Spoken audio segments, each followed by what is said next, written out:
Welcome back to the Frisky Risky podcast, episode 5, I think, Willie. We are in episode 5. We are your hosts, Willie P, Tyler Z, and we got a good show today. Honestly, we just might as well start us right off right now with some big news out of the NFL. Stephon Diggs to the Texans. Will, give me your thoughts on this. We got Stephon Diggs being a new just weapon for CJ Stroud over there in Houston. And then the Bills, I mean, they've lost Gabe Davis and now Stephon Diggs. You know, how are they going to look in the AFC East? Are they basically finished for the year? Is Josh Allen even relevant anymore? Give me your thoughts. Yeah, I mean, waking up to seeing that this morning, I was not prepared to be looking at that headline when I was drinking my morning cup of coffee. That's for sure. But when you look at it in the grand scheme of things, I'm not really surprised. The only surprise again came that it happened this morning, and kind of maybe not during the first week of free agency. Um, but yeah, the Texans obviously got a great piece in Stephon Diggs. I personally kind of think Stephon Diggs isn't washed, but he seems to be a little bit of a locker room cancer. At least he was in Buffalo, and I get it. He's a pure winner. Dude's an athlete, and he's a competitor and wants to win. And when you can't get past Patrick Mahomes and the Kansas City Chiefs to go to the Super Bowl in four years, I get it. You might need a change of scenery. So um, yeah, I mean, and with the Houston Texans, I mean, they just add another piece to that offense, and CJ Stroud is, just probably just licking his chops and foaming at the mouth. The fact that he now gets to throw to Tank Dell, Nico Collins, and now Stephon Diggs on probably his left side at wide receiver one. So it's going to be there's going to be a lot of fireworks, I think, in Houston this fall for sure. Yeah, well, when you look at the Texans offense now, they also in free agency pulled in Joe Mixon from the Hmm. Bengals. So Hmm. depending on how we've seen Joe Mixon play really, really well, we've seen him, kind of get stuck, not have great years. But if he is on one of those good years, he could really open some stuff up for the passing game. And obviously, we know how good CJ Stroud was last year with Collins and Tank Dell. And Tank Dell obviously will be coming back from that fibula fracture, which shouldn't affect him at all when he's back. But that's going to be a high-powered offense. I tell you what, in fantasy, CJ Stroud just shot Oh up the man. board. I mean, Oh man. with who he's throwing to and how he was last year, that guy is a top fantasy quarterback to Mhm. pick now. I mean, I would put him in probably top 3. Yeah, I I would as well. mean, but you got Lamar Jackson, obviously, because he's doing it with his feet as well. You got Patrick Mahomes Mhm. every year with Travis Kelsey and what he's able to do. But then, I mean, CJ Stroud is right up there now with those weapons. So Mhm. I think he's a huge pickup there. And from someone who's had Stephon Diggs quite a few years now in fantasy, I mean, he is an animal in fantasy football. Even when he has bad games, they're not bad per se. Did fall off a little bit at the end of last year, which Mhm. was tough. And with him and Gabe Davis, it was a little bit difficult because you didn't know who was going to go off which game sometimes at the end of last year. So that kind of became a tough thing for fantasy owners. But with him in that offense, I think he stays up there in top wide receivers to get. I'm not saying he's number one by any means, but I would say he's definitely in top 5. Maybe you could push him to top 10 with some of the other guys that are coming in and some of the other guys that are there. But it'll be interesting to watch for sure.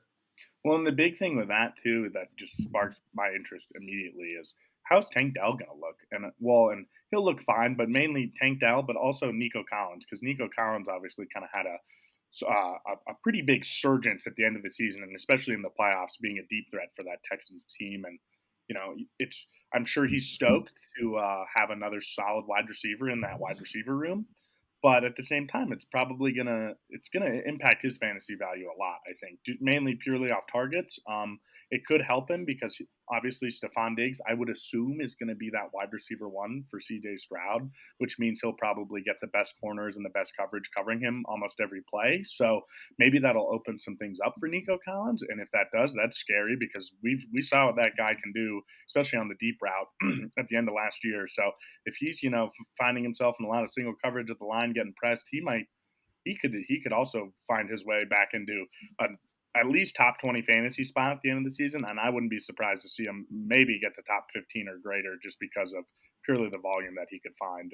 Maybe not a bunch of more targets, but in terms of quality of targets, I think Nico Collins will benefit off of this Stephon Diggs trade for sure.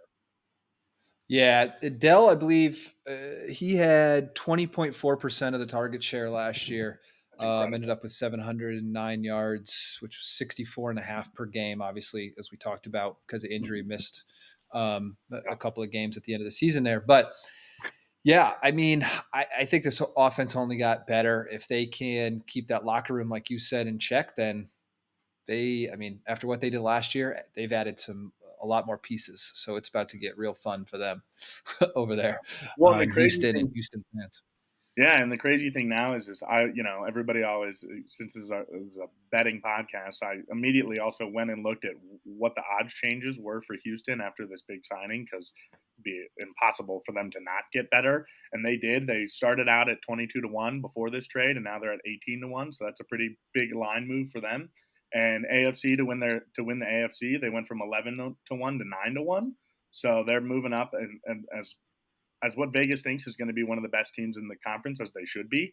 And to win their division, they were plus 150, and now they're plus 130. So I think they'll probably win the AFC South again. I would be shocked if they didn't.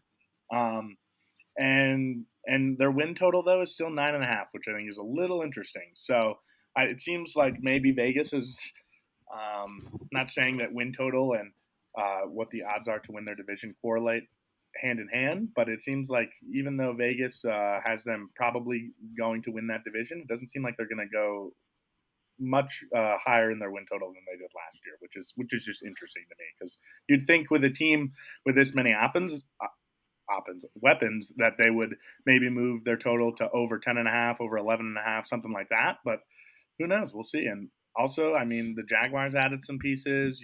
It's not like the AFC South got any weaker, but we'll see what happens. Yeah, that'll be interesting. I mean, maybe now's the time to bet on the over there for their wins. I mean, if Yeah, they're I not if mean, they're not changing it, yeah, get it yeah. now I like while nine you and a half. can. That seems like a really. I just have a terrible time of second guessing myself sometimes with futures like that, just because I think I know what Vegas is doing, and then I remember what Vegas is and who I am, and they have all the nice fancy buildings, and I'm still just a young sports connoisseur. So Degenerate. they've got a lot of years on me, but whatever. So I always try and put myself in the bookie's shoes and the odds maker's shoes, and I also, but at the same time, when I do that, I don't. It's not like I see the Jacksonville Jaguars beating out the Texans this year. So, and I think that'd really be the only team that would maybe do it, unless Anthony Richardson goes nuclear coming off this injury in his second season. But you Yeah. never know. You never know. Some other big news out of the NFL is the local residents over there in Kansas City have voted down the extra tax, the stadium tax, as they're calling it, for the Royals and for the Chiefs. And now there's talk about, do the Chiefs stay in Kansas City? What are we thinking there, buddy? After everything that the Chiefs have done to this point for that city, I have a hard time thinking that they're just going to up and move out Well, where would they go? over there. But St. Louis? well, Like where? That's what I'm first thinking. Like where would you go? And also like you yeah, come like you come to they come to San Diego if they want. We dude, lost our that'd be team over there to LA, so they would do that. Now put them up in like Montana. Go give those people something. Just kidding. But I mean, I couldn't imagine that franchise has been there for how long? Like it's one of the oldest franchises in the league. I mean, they've just won back-to-back Super Bowls. Like the AFC Championship trophy is named after their original owner. Like I just don't be shocking to have them move somewhere else. And I think and I don't want to talk about politics on a betting podcast, but I do think it is funny that that these multi-million-dollar franchises are asking, to tax the people more. I don't know. I mean, you would think that they would be able to shell out a good portion of the money, but at the same time, it is a business at the end of the day. So, but Yeah, I'm sure there's more to it on the yeah, underneath that I we and I obviously also don't don't know. know, but Yeah. So, um, yeah, it's going to be interesting to see what they choose. I agree. I don't think they're just going to move. I think they'll figure out a way to stay there. mhm. But being in San Diego, I mean, people didn't think the Chargers would just up and roll either, and they said, "See you later, we're going to LA." Well, and the So same thing with the Raiders and everybody. I had a bunch of good friends in college that were big Raiders fans, and now they're no longer Raiders fans because they moved and went to Vegas. And um, yeah, the hard truth is, everybody's like, "Why did the Raiders move? They have such a great fan base." It's like, yeah, but when no one's selling out the stadium and you're blacking out your games every other weekend, I get it. So it's interesting to see, and it would be a bummer because Arrowhead's a phenomenal stadium. It's an iconic stadium. It'd be oh dude, weird to it see bumps there. them. Yeah, it'd be weird to see them play anywhere else. And I mean, I don't know. I've never been to that stadium. One day I will go, and I'd love to. And um, I don't know. I don't know if you've ever been, but obviously it sounds like if they need this much money to do renovations, I'm sure it's probably showing its age at this point for sure. Or maybe after winning two straight Super Bowls, you're like, all right, let's dump some money into the stadium and kind of revitalize the look of the franchise. Besides the accomplishments, you know what I mean? Yeah, and the biggest thing too is this affects both NFL and MLB, right? It affects the Mhm, Royals too. I mean, their stadium needs renovations. I have mhm. been to a Royals game in that stadium, and um, it will be interesting to see what both teams choose because you're gonna have one stay, one leave. It's going to be Yeah. interesting. I'm excited to see what happens here, but Well, yeah, it's about time Kansas City fans get some, you know, a little sweat. deal with some. Yeah. Yeah, yeah. Have Well, to that deal with first some more week. shit. Yeah, yeah, yeah. God, But I mean, we'll see what happens. And also, I mean, and another quick note on that. Didn't who did the? Well, they got Hollywood, but also who did they just get rid of? I'm drawing a blank. Didn't Kansas City just get rid of someone pretty big at their wide receiver core? Or no? I don't, wide receiver core. They got rid of L'Jarius Sneed, I knew that. No, never mind. and Maybe they maybe I'm. re-signed Edwards Hilaire. Mm, So he's back. Um, maybe it's just the fact that they got. yeah. It's the fact that they got Hollywood Brown is what I'm thinking about. That's It's gonna the be fact that they actually got a receiver who can catch the ball.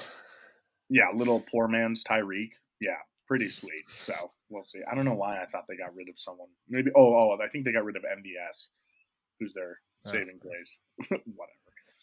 They're Um, saving grace, but also there was a dagger in a few games for him too. oh So yeah, well, and of course he caught that last pass in the Super Bowl this year to ice it, and I was like, I looked at my buddies, I was like, of course it's MVS. Like the one catch he hit, or I think his reception prop was like 1.5, and that was to go over for two. And I was like, of course, that's the second catch he gets all game is to ice the Super Bowl. Like, god damn it! But unbelievable, that's dude. that's his career in a Unbelievable. nutshell. I feel like. Oh, well, a lot of good storylines Mhm, in the NFL right now, plus NFL draft coming. mhm, Some good storylines coming out of there. Iowa DB is able to do his pro day. He was cleared top DB prospect mhm. there.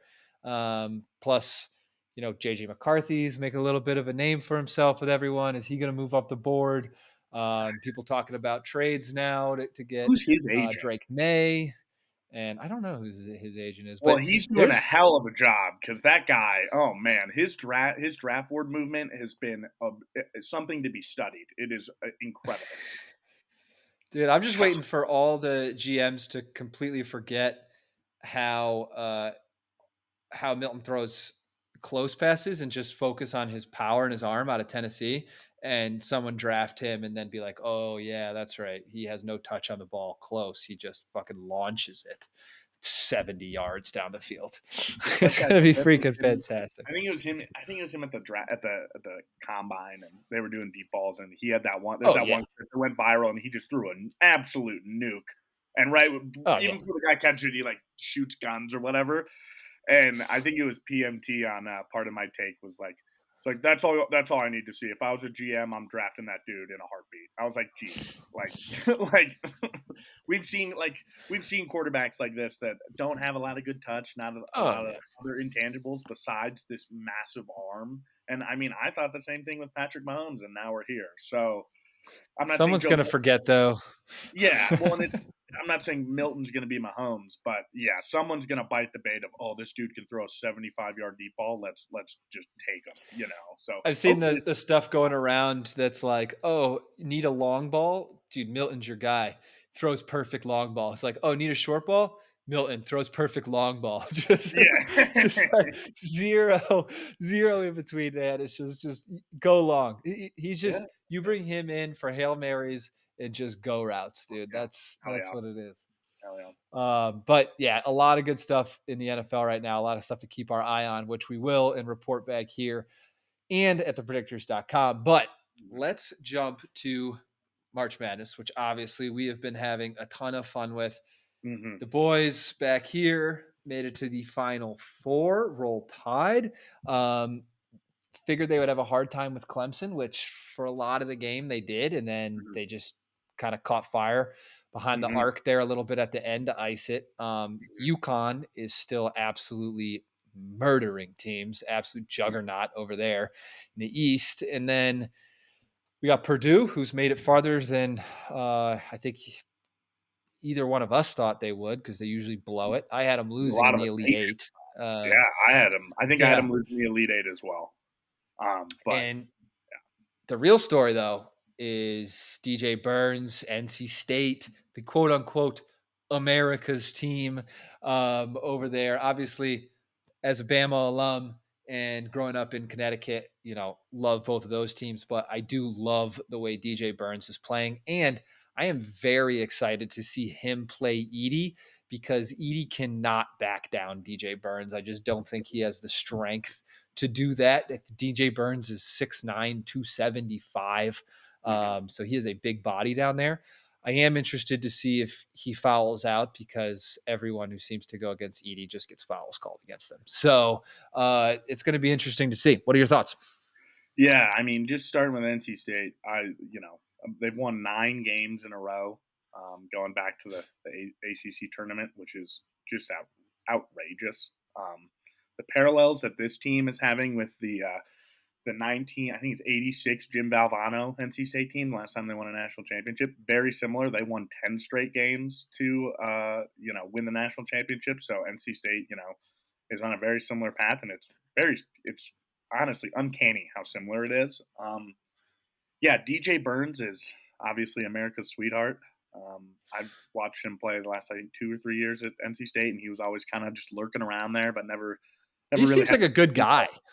He does seem like a good guy, and he's obviously. I'm sure you've seen that uh, right before the Elite Eight game. It came out that he owns a bunch of vending machines on like his side hustle or whatever, and it sounds like he's not just a basketball player, which is cool, but he Love does that. seem like a good guy, and um, I'm very curious to see how he does against Edie. I'm a little worried that we might see a little bit of a Utah State Purdue outcome where Utah Mm. State just didn't have the size, purely size factor.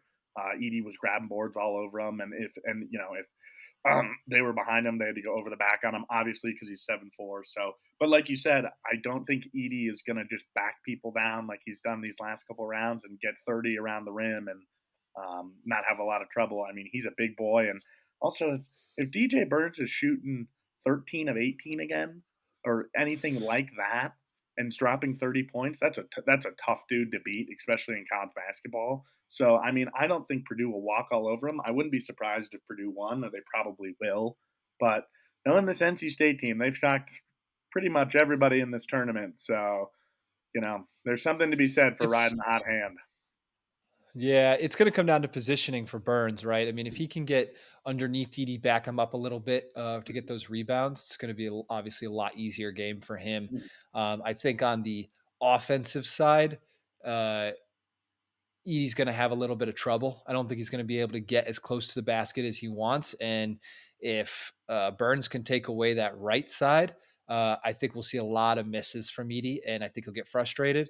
But if he can get that right side free, then it's going to be tough for NC State. And then, like you said, on the other side, you know, on the NC when NC State's trying to get rebounds there, that's going to be the hardest thing. If Edie can get in close and get position, there's just no way to stop him unless you have someone like clinging on your team who can match up with height, um, which NC State doesn't have. But UConn on the other side does have the height to match up Yeah. with Purdue if Purdue does make it. Obviously, they have to get through Alabama first, which I see this game going one of two ways. Either Alabama gets a hot hand and is just knocking down threes Mhm. um, and stays in the game and makes it close to the end, and then maybe they can pull off a huge upset.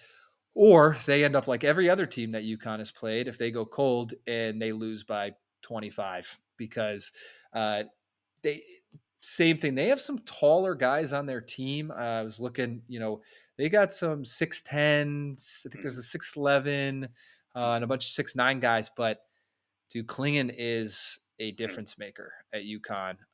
Now, granted, he's not the only one. They have a bunch of guys there that when he comes out, do a great job. But they're a hard team to beat, man. They could go down as one of the best college basketball teams, I think, in recent memory, at least, if not of all time, if they go back to back here with this team and the difference in points that they've had against every opponent. Yeah, I mean, when you look at this UConn team, they remind me so much of the Nick Saban Alabama teams of the early 2010s, and just seeing Dan Hurley, the head coach of UConn, speak. He doesn't. It doesn't seem like his brain has switched off all year. He's just every game, after every game, before every game, he's just dialed in. Same with his team. That culture there is phenomenal. That is the definition of a program having a good culture. I mean, you watch any of his interviews; they're all on the same page all the time. They have one common goal. They know what it is. It's incredible that he has rallied that group of men that well. And granted, they did not lose a lot last year from their championship team, so I think it's a lot easier to keep a culture when you have a lot of the same guys in the locker room, and especially once they've already done it once, they know what it takes to do it again. But man, they are. I thought that they would.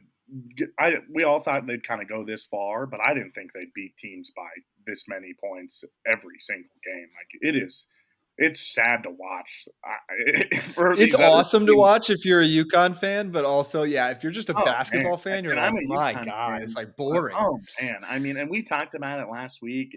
Everybody was like, "Oh, it's the national championship rematch with San Diego State," and we both were like, "Man, it's gonna be a long night for the Aztecs," and sure enough, Yeah, it was. And Illinois, the fact that they held Illinois to no points for almost 50 minutes of like real life time, not even game time, dude, just 30 real and 0 life run is just time. that doesn't happen. That's outrageous. I mean, I don't think they could beat an NBA team, but like you put the UConn Huskies against maybe the Detroit Pistons, I think they could maybe keep it close. They're probably not going to beat them. Granted, it's the NBA, but my God, man, the way Yeah, these everyone guys. used to do that with Alabama football Oh, and I like the know, Jets, and I and was like, yeah, they they still could beat get the roasted, dude. Browns, and It's it's it's like no, they different. couldn't. But yeah, could they?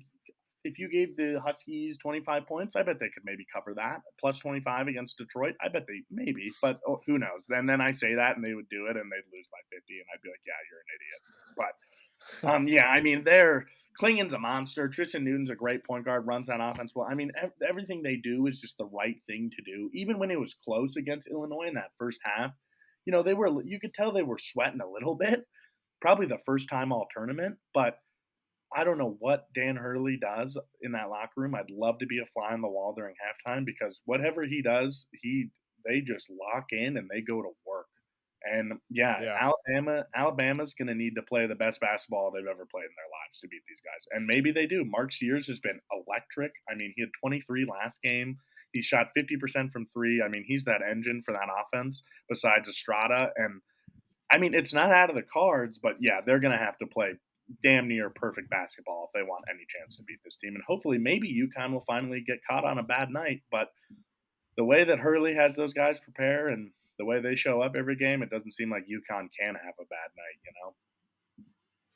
Yeah, well, for Alabama, they should get Reitzel Jr. back, who's been out for the last 2 games or so with that concussion, so that Yeah. would help, and then, down low, Pringle's gonna have to do what he did at the end of that Clemson game. I Mhm, mean, he mhm, went off for that offense, getting mhm, rebounds, putting it back up, getting and ones. I mean, he's going to have to do that same sort of thing. He's gonna have to play big down there. mhm. Part of their stuff will have to be trying to get Klingon into foul trouble. I mean, that's going to 100%. be if they can do that, if they can get him 2 3 fouls in that first half, then he's got to be a little bit more careful. Maybe he's staying back a little. That gives them now. It helps only so much because it's not like UConn doesn't have a deep bench. They have a very deep bench, but he is a difference maker in that game. Everyone knows that. So if you can get him into foul trouble, they have a shot. Mhm. But it's going to be fun to watch. I will say, even if they lose by 30, uh, getting to the Final Four has been huge for them. It's going to be big. I'm hoping that Oates has finally gotten Alabama, maybe some kids coming out of high school are looking at Alabama more now in basketball. And we can kind of, especially with the departure of Saban, kind of become a football and basketball school Totally. instead of just strictly football. Will be interesting to see how that goes up. But the other interesting thing about UConn is their women. Yeah. Beat USC. So I think it was 2004. The men and women won the national title in the Okay. same year, and then 2014, the men and women won the national title in the same year, and now it's 2024. Oh, And could the men and women win the man. national title in the same year? Obviously, UConn women have a very tough way to get there, as they have to go through Caitlin Clark, who I Yeah. mean, in that LSU game, could not miss. I mean, she Oh, was 30 feet, 28 feet. I mean, she was going off. oh, 41 points or something. yeah. She's And yeah, oh, just an absolute animal. And then obviously you got South Carolina on the other side, who is just going through teams as well. So it's going to be interesting though to see. I mean, Paige Beckers is she's a monster in her own right, and mhm. a great player. So Yeah, yeah, it's been a phenomenal March. March Madness in both tournaments, and I mean everyone was kind of saying it on Monday, but that Elite Eight was the best Elite Eight in women's tournament history by a mile. I mean, the fact that you had Juju Watkins playing Paige Beckers was absurd. Juju Watkins is the best freshman in the country. She, I think, was third in the country in scoring at 18 years old, which is just absurd. Or maybe she's 19. But anyway, she can't drink a beer, and she's third in the nation in scoring. So that's ridiculous. And then, of course, we had Iowa and LSU. Angel Reese and Kim Mulkey finally got their wave goodbye, which I wasn't too bummed about. Angel Reese is a me neither. phenomenal player. Van Lith is solid. Flau'jae She Johnson, played terrible, though. I, he I did play will say terrible. Van And Lith yeah. Van Lith did not play well. I mean, hard time guard. I mean, I don't know if Oh anyone can man, guard what a Caitlin tough Clark, job. but Yeah. uh, I mean, passes out of bounds, Yeah. losing handles. That was tough to watch. Again, I agree with you. Angel Reese is an amazing player, but um, what no one talks about is if you're going to talk the talk, you need to be able to walk the walk. And if you're going to, whether you're a competitor or and a shit talker, then that's Mhm. fine. Mhm. But just expect it to come back when you don't do well, Yeah. and that's what what And people she need to handled know. it well. I mean, of course, Well everyone. enough. She kind of was like, "Oh, I'm just a little bit of a Her victim post card, but game was I don't want to." definitely victimy.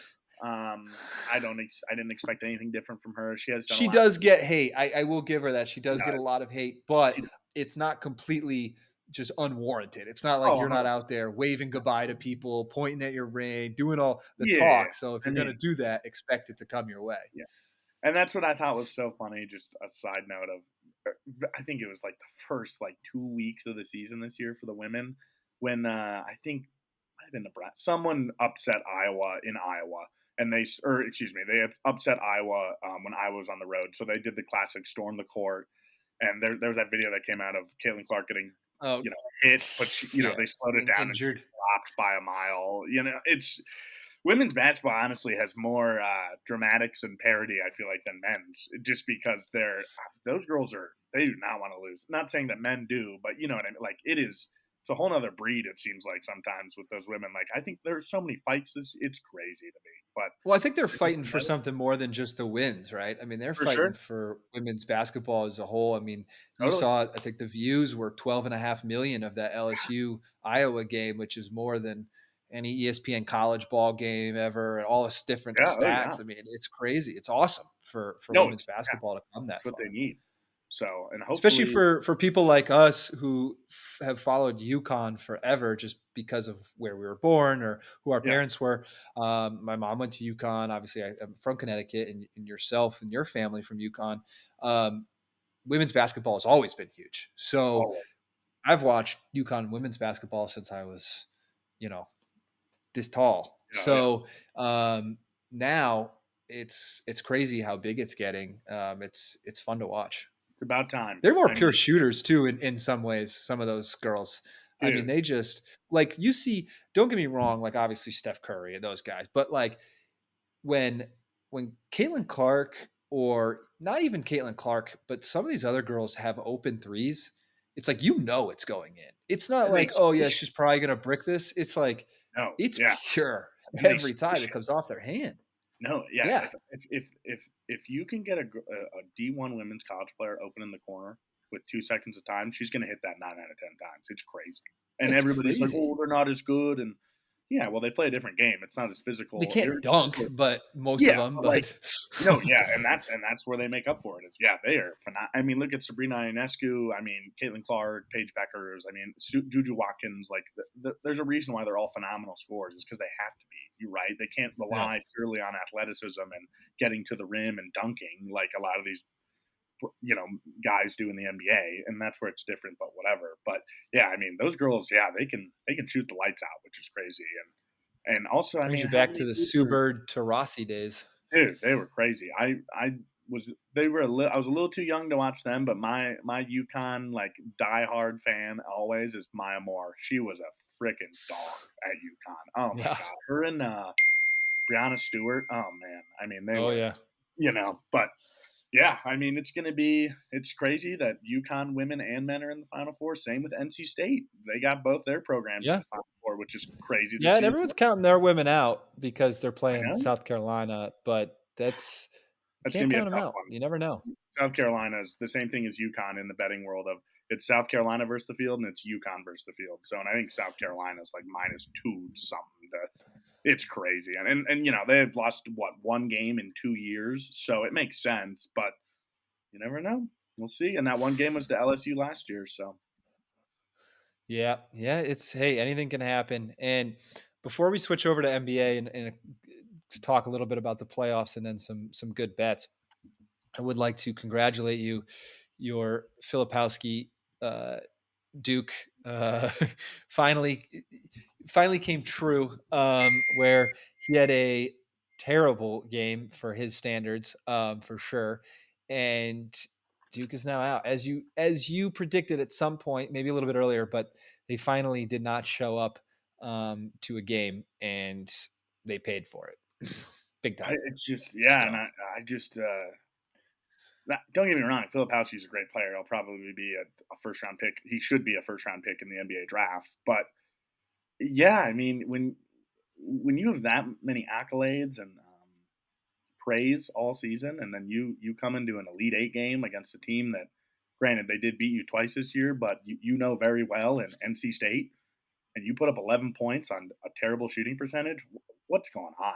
And that's not on Shire. That's Jared McCann played phenomenal again. He should be a lottery pick in my opinion. The way that dude shoots threes, he is so pure. But yeah, if I'm Kyle Filipowski, I gotta do a little character check and also hit the weight room because obviously you can't handle 275.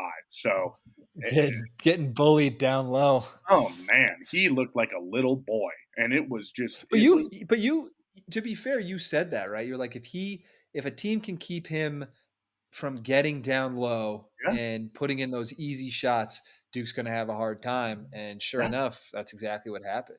Yeah, and that So and to round it out full circle for the March Madness talk, I think the big thing here is big men being uncomfortable. Besides Alabama, even with Pringle, if Klingon can, if they can make him uncomfortable and Klingon can't do what he does, Alabama's got a great shot. Same with NC State and Purdue, and vice versa in that same matchup. If DJ Burns is not rolling against Purdue, that could be a long night for them, and they could get blown out pretty quick, I think. So that's kind of the tale that I've kind of seen and trend of this Final Four this year. Is it's a lot about the big men down low in the paint, which is cool to see because I feel like the past couple of years and a lot of the time, and most people say that the tournament is all about guard play and who has the best guard play is going to win and go deep and who can hit threes. And this year it's kind of a different story, which is just cool to see that these big men are kind of the engines of these offenses and a big reason why they're here for sure. yeah, it's been really fun to watch. I'm excited to see the Final Four this weekend play. I will say that kind of felt bad. I never, as an Alabama fan, don't really ever feel bad for Tennessee, but I felt bad for Connect. I mean, that guy played out of his freaking mind. So to lose that game is tough, but I don't think we've seen the end of him by any means. He will be back next year, crushing it. I bet you Might want to he hit the could he transfer could portal. yeah, he could easily lead the country in scoring next year. I don't see why that I would mean, if not. he wants to hit the transfer portal and say, I don't know, maybe come to Alabama, it wouldn't be That'd the be worst, crazy. That would be the crazy. worst thing for us. My God. But Um, hey, he would never be allowed in the state of Tennessee ever again, but no way. Yeah, no way. you know, You'd that's have all to right. get a new name probably. Jeez. They take the K off, just be um, Dalton. yeah, right. There you go. Well, let's move it from college b-ball to NBA, dude. Playoffs, or playing tournament, and then playoffs are coming up here. Mhm, The Some of the big news out of the NBA a couple days ago was LeBron with his ankle foot mhm, peroneal tendonitis mhm, issues, talking about how, hey, we're not really worried about where we're sitting as long as we're in the playing tournament. We're not trying to get out of there. I'm going to take care of my body first, mhm. make sure that my ankle, my foot feel good, so that I'm there for the playoffs. Obviously, he took some time off and then came back and absolutely went off the last few games. So clearly, it's working for him. Him and his medical staff and athletic trainers are doing a great job there. But um, you know, we have obviously the top tier teams. You got the Celtics. You got Denver. Thunder. You got Minnesota. Milwaukee. Mhm. You got the Timberwolves. But you know, what are you thinking for this play-in tournament? Is anyone going to drop out and have to play in the play-in tournament? Do you think anyone will drop out of the play-in tournament and someone else take their place? What do you see happening? Well, right now, at least in the East, it's not wide open, but it has a lot more potential. The Pacers, the Indiana Pacers are sitting at the sixth seed right now, so they're the last ones in that don't have to play in the play-in. It's 7 through 10. If Yep. people don't know that, who have to play in that play-in tournament, to then, depending on your seed, you either have to win one and whatever. But the Pacers are only a half game up above the Heat, so I don't really see the Heat moving into that sixth spot. Just because the Pacers have been playing well this year, I know it's only a half of a game, so it is pretty tight and a lot could happen. The Heat also have been dealing with a lot of injuries as of late, so granted, with only 7 games remaining, I'm curious to see how healthy that Heat roster can stay. If they do stay healthy and they have all their guys, I mean, it's kind of an open thing here for that. But for both of those teams, in the Heat and the Pacers, I'm not worried about either one of those. Depending on if either one of them move, I think both of those teams will make the playoffs, especially out of the play-in tournament, even if they make it. Given that the bottom dweller teams of the Eastern Conference is the Hawks, who are 7.5 games back from that sixth spot, and the Bulls, who are 7. So um, I just don't. The East, I feel like, is a little more predictable than the Western Conference this year. Do So you even do you think the 76ers could make a run with Embiid back, or do you think they're pretty much solid where they're at and they'll stay where they're at? um, they're sitting 2 games behind the Pacers right now. Last night, obviously, Embiid made his return, and he played.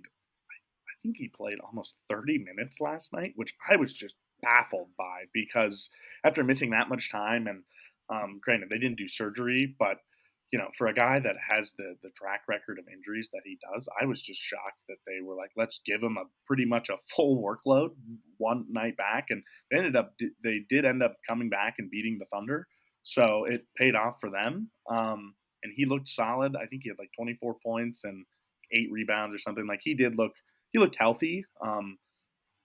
Again, though, it all kind of depends on him. And the Sixers have been able to hang around in the East.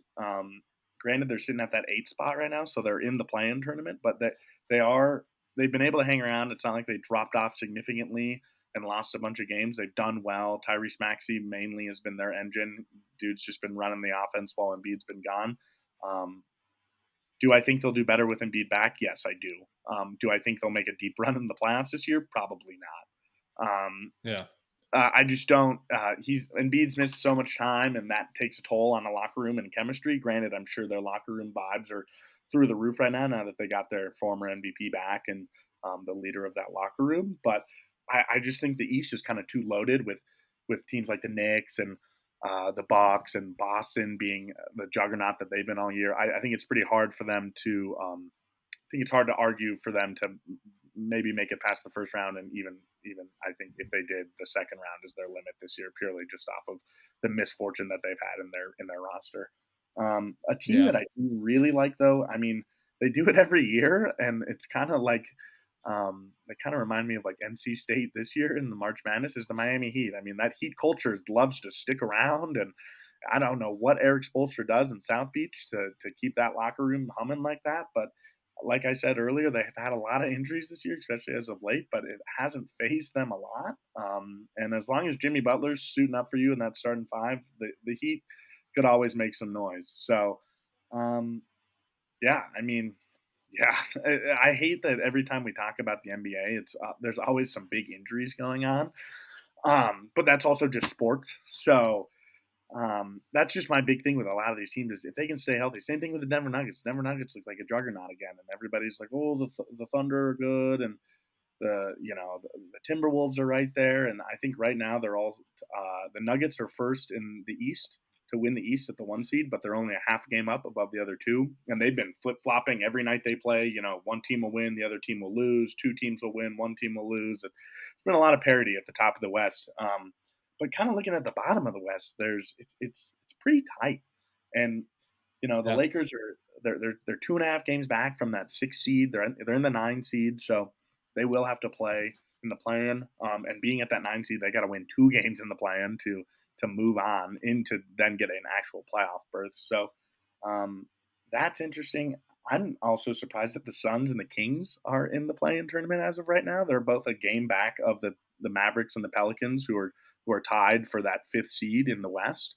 Um, Obviously, the Suns have kind of had a rough year with injuries as well, with Bradley Beal and Devin Booker missing some significant time in the middle of the season. Um, but they also, I mean, when those guys are healthy, they're dangerous as well. So, I think they will probably end up making a little bit of a run if they get out of the play-in tournament, which I believe they will. Could we see them in the Western Conference Finals? Potentially, purely based off star power, but at the end of the day, the Suns are still the Suns, and it seems like they do. When they're on, they're on, but when they're off, it's a pretty far off for them, especially with their chemistry. And they got a lot of mouths to feed. I know they got 3 big names, and that looks really appealing. But at the end of the day, you gotta. There's only one ball in the sport, right? And so you gotta find ways to feed everybody. And at the end of the day, I'm probably gonna lean towards feeding Kevin Durant over those other two guys, and Devin Booker and Bradley Beal. So we'll see. I mean, but the Warriors are 4 games back. They're sitting in that 10 seed. They have Steph Curry. He's obviously the best shooter of all time, and but I just don't. I think that dynasty's. I hate to say it, it's over. I mean, Draymond keeps getting ejected. That Clay guy Thompson that guy cannot stay on the court. So can't stay on the court, and I just don't. I mean, we saw Steph's frustration a couple nights ago when Draymond got ejected for I think his 4th or 5th time this year, and he was kicking chairs and crying. And I just feel for the dude because he's obviously still playing at a very elite level, and Clay Thompson is obviously come to terms with his falling out of grace and his performance. But yeah, I mean, I just don't think the Warriors have the enough dogs to win the fight in what will be a long postseason for them. Steph Curry can drop 35 every night, but he can't. He can't. He can't. That's not enough for the Warriors to do what they used to do a couple years ago. So Yeah, he needs some people around him for sure. I think I would agree with you that dynasty has fallen off. And I don't know if Steph will go anywhere else ever, but hey, a lot of guys move it around when they start realizing where it's going, where it's headed. So we'll see. But the big thing that we all need to know as we get here to later in the podcast are the Frisky Risky picks from Willie P. We talked a little bit about the playoffs here. Now, coming up tonight, tomorrow, some games, maybe even some futures into the playoffs. What do you have for us today? Remember, there will be some in the newsletter that goes out today as well mhm, from Will. mhm, And obviously, all the time on our social media channels, including Instagram, Twitter. mhm. And so you can always check those out day by day. But we got some Frisky Risky picks. Frisky, the picks that you're going to like, the locks, and then we got the riskies, the ones that can make you that cash, but they are a little riskier. So we'll take it away. Well, the first frisky that I really like, it is a future. You got to get it like tonight or tomorrow, unfortunately, just because I'm worried the odds are going to move and not a favorable way after the Lakers win tonight. But my what I feel good about is, and I don't like to say that I know the script, but I think if you've watched the NBA even passively the past, I don't know, his whole career, you'll know what the script is, and that's the future bet to take the Lakers to make the playoffs. They don't have to do anything crazy. It's minus 115, so it's the fact that it's dang near even money is pretty remarkable to me because like you said earlier, LeBron's going to do everything in his power to make sure he's healthy. And if that dude's even 90% healthy, that team goes. And he's been, like you said, on a tear this past month has just been an absolute monster. And also, I don't think Adam Silver wants to see the NBA playoffs without the Los Angeles Lakers and LeBron James in it, since he is the poster boy of the league. So, not saying that the NBA is scripted or anything, but I would be very shocked if that future did not hit, especially at dang near even money. I think it's too much of a bargain um, based on what I think it should be. I think it should be more of like a minus 150. But so first one, Lakers future just to make the playoffs, minus 115. That is easy money to me. I'd put your mortgage on it. That's how good I feel about it. Um, the next one is Pascal Siakam over 7.5 boards. He's hit that in his last 8 out of 10, so 80%. That's solid. Granted, it is minus 140. That's why is because of the rate that he has been hitting this at. He's been a rebounding machine, especially since Miles Turner, their center, has kind of not underperformed this year, but since Siakam has gotten there earlier this year from the Raptors, he has definitely taken on more of the rebounding role for that team, even though he plays the 4 spot while Miles Turner is their 5 spot.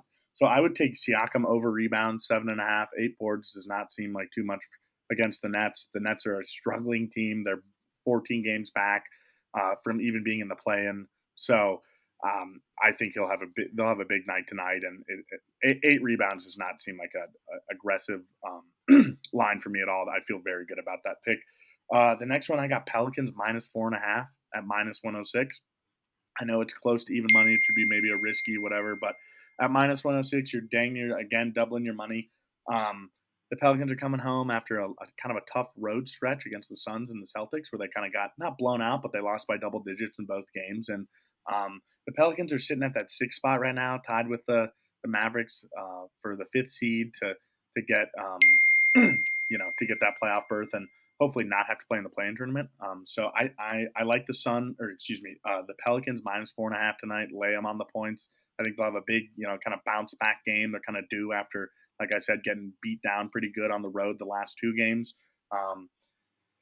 And that kind of pairs well with a risky that I have in a little bit that I'll get you. But my last one is Suns points. Suns minus 5.5. They're playing the Cavs, who are beat up. Donovan Mitchell is probable tonight after missing some games. He's kind of been dealing with a bone bruise not all season, but a good portion of the season, and he's been you know playing a game, missing two or three in a row, coming back, playing one, kind of re-aggravating it. So the Suns are at home. I really like what they're doing right now. They're kind of catching fire, even though they are in that play-in spot that we were just talking about. But I do like them at home. 6 points seems good to me. Even if it's a close game, I think the Suns will be shooting free throws at the end of the game, and that's where we'll get those 6 points from. So I like Suns minus 5.5 for the last kind of friskier, locky picks of the day. And then if we want to get a good little sweat on tonight, well, Wednesday night sweat. First one, it's a lot of points, and that's why it's risky for me. But uh, I like taking the Lakers minus 12.5 against the Wizards. They are on the road, so it does make it a little shisty. 13 points is a lot of points, but the Wizards are one of the basement dwellers of the NBA this year. They're freaking terrible. And I think LeBron's coming back tonight. AD seems to be good to go. So I think the Lakers will continue to keep putting up big games, and especially against poor teams. I have a hard time believing they will kind of play down to their opponents tonight, especially with where they're sitting in the play-in standings and kind of what's at stake for them. So I'd take Lakers with the points at minus 13. It's minus 112, so it's even money for the most part, or it's dang close. But it's only risky for me just because 13 points is a lot of points. But I would not be surprised if the Lakers beat them by 15 plus tonight for sure. My next big one is big game tonight. Celtics Thunder in Boston. Boston's an 11-point favorite. Big reason why their star MVP frontrunner, or excuse me, not anymore the frontrunner. Their MVP frontrunner on their roster, and Shai Gilgeous-Alexander is not going to play tonight again. He's been suffering the past couple of games, and I'm taking the Celtics on the point. They have the best record at home in the NBA this year, and the best record in the league. It's only 11. I know that's again a lot of points, just like that Lakers line, but I do like the Celtics at home. They've been a wagon at home, and I just don't see the Thunder keeping it close, especially after having a close loss last night where they blew a 5-point lead with less than 2 minutes left and ended up losing by 3 to the 76ers. So I think that bench is going to be gassed. Yeah, they have a lot of young guys, but without SGA and also their three and Jalen Williams being out tonight, I don't see how the Thunder could keep pace with the Celtics. So give me the Celtics on the points on that one minus 108. And then moving back to that Pelicans game, I really they have a great 3-point shooter, came from Portland. Everybody knows him. CJ McCollum, the old best friend of Damian Lillard, has continued to be a great 3-point shooter since he's come to New Orleans. Granted, his 3 prop tonight is 3.5. It's plus 106. That being said, the reason why that is CJ McCollum, he is the 7th best 3-point shooter in the league. He averages about 3.3 threes. That's a lot of threes made per game. That is why Vegas put him at 3.5. I do think that in order for them to win tonight, they are going to need. He's going to need to hit at least 4 threes to beat a good Magic team at home. So, I think Zion Williamson has been playing well since he's been back, but I think he's going to need more support, and mainly from his 2 guard in CJ McCollum, who I don't think plus 106 is too aggressive. I think that's a great line to double your money, and the numbers say that he will probably go under, but I feel good. Again, big matchup tonight. The Pelicans got to kind of keep it rolling with less than 10 games left in the season, and I think for them to do that, CJ McCollum's definitely going to have to hit at least 4 threes. And then my last one that I talked about a little bit earlier with Pascal Siakam is the guy playing right next to him. I'm going to take Miles Turner under 6.5 rebounds tonight at plus 102. Him hitting under this line has hit 70% of the time in the last 10 games, and it has hit 70% of the time in the last 10 games he's played the Nets, and it's hit 60% of the time the last 10 times in his last 10 games. So again, I'm a big trends guy. 70% is a great percentage, and so is 60%. So I'm going to roll with him to get out rebounded by his comrade in Pascal Siakam, and I do like Miles Turner under 6.5 boards at plus 102. All right, there you have it. The Frisky Risky picks from the legend Willie P. Um, like we said before, make sure you follow our social media, as Will is always putting out every day. more picks so you can make more money, more cash in the pocket, which is important at this time, in this economy. God, it's The tough. more money you can make. Uh, but make sure you follow us there. Follow us at thepredictors.com. Sign up for our newsletter as there are more picks in there. So Mhm. we are just trying to give you all the chances to make that money. But Yeah. that is it for episode 5. Meet us back here next week as we talk even more basketball, even more football, give you the inside scoop and stories going on around the leagues, and give you more picks for more cash. Oh, yeah. Thanks for watching, everybody.